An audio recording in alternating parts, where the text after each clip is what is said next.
Alright, now we're gonna be solving for 12c, which is to find all the local maxima and local minima of fx, if any, and to indicate the x-coordinates and the corresponding values of fx. So in order to do that, first we obviously are going to use the critical points. But how did we even get these critical points to begin with? Well, we got them from the derivative of fx. This is what I'm talking about, the derivative of the function of fx, which equals to 4x bracket x minus 1 close bracket open bracket x plus 1 close bracket. And step by step we got them from making them critical points, aka in order to find a critical point, we say that the derivative of a function is equals to 0. We did that for all three of them, so it became 4x equals to 0, and then we put the multiplication of 4 to the other side, becoming 0 divided by 4. So x is equals to 0 because anything that's divided by 0 becomes 0. And then we had x minus 1 equals 0, x is equals to 1. And then we have x plus 1 equals to 0, x is equals to negative 1. Now let's compare the first line of this thing to the second line, and let's compare whether or not the value of x is increasing or decreasing, which is what we have to do in the first step. We have to first analyze the critical points, and we have to check whether or not it's increasing or decreasing. What do I mean by that? If is the value, okay, let's look here, okay, is the value of x from the first line to the second line increasing or decreasing? You can take a guess, but since here x is multiplied by 4 here, but from the second line x suddenly equal to 0, so that means that the value here is decreasing. And then here x is accompanied by negative 1, and then from the second line it's accompanied by 1, so this is increasing. And then you can try this one, and since x is accompanied by positive 1 and then the second line is accompanied by negative 1, we can say that this is decreasing.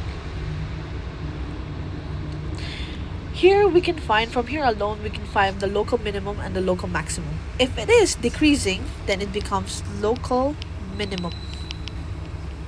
If it is increasing, it becomes local maximum.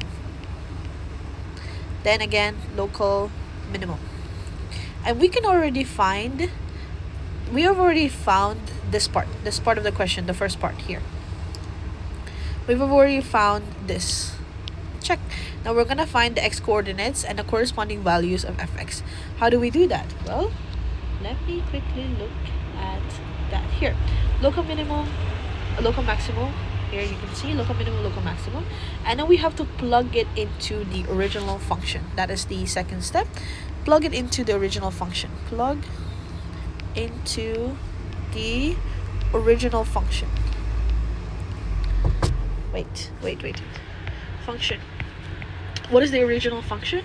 The original function that we saw in 12a is x to the power of 4 minus 2x squared plus 1. That is the original function. So x to the power of 4 minus 2x squared plus 1. Okay, let me make it much more prettier. Like you are x to the power of 4 minus 2x squared plus 1. And then we plug them all in. So we plug in, we plug in 0 first. So at x equals to 0, this time, unlike this, the order doesn't really matter. It doesn't matter if you do it from the smallest to the largest, it doesn't really matter. So at x equals 0, f 0 is equals to x 0 4. Oh no, my bad. We're replacing x as 0. So 0 4 minus 2 0 2 plus 1. That will become 1. And then at, you can try the rest.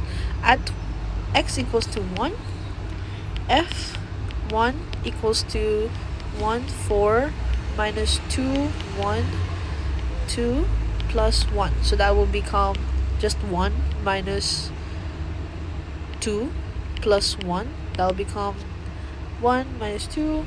That will become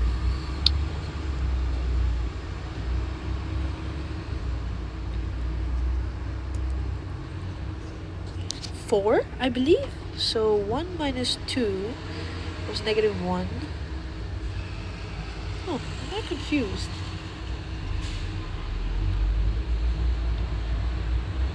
Oh, Copilot is confused.